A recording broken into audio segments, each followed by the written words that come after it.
1996, 23 ans. 23 ans que les habitants attendent le respect donc de ce passage qui est inscrit dans le PLU. En 96, c'était du temps de l'OLPAC.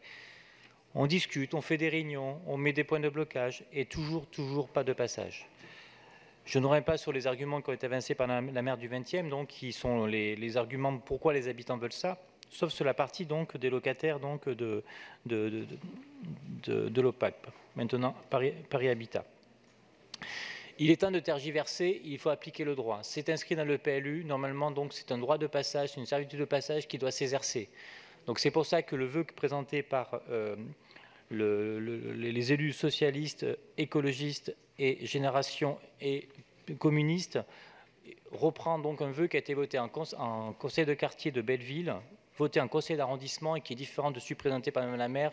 Celui présenté par le vœu 129 est beaucoup plus clair dans les exigences et il ne rajoute pas des réunions de plus pour retarder encore plus cette ouverture de passage.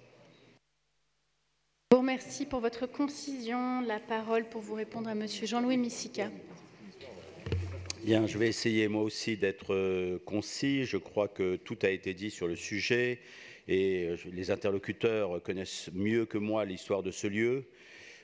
Afin de permettre un consensus, je vous propose un vœu de l'exécutif qui reprend vos remarques et qui consiste à demander de concrétiser la liaison piétonne au PLU et les engagements d'ouverture au public, de prévoir l'ouverture au public du passage en journée et tous les jours de la semaine, et que la ville réalise dans les meilleurs délais une étude juridique, technique et financière, comprenant notamment la mise en place d'une convention entre la ville et Paris Habitat, en associant les citoyens, les locataires et les acteurs du quartier aux modalités de cette gestion, afin de concrétiser l'ouverture du passage Marc Cascade. Je vous propose donc de retirer vos vœux et de voter le vœu de l'exécutif qui en fait la synthèse.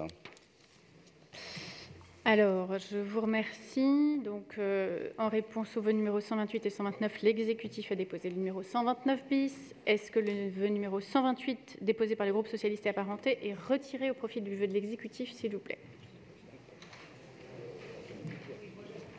Excusez-moi, j'accepte de retirer mon vœu au profit de l'exécutif.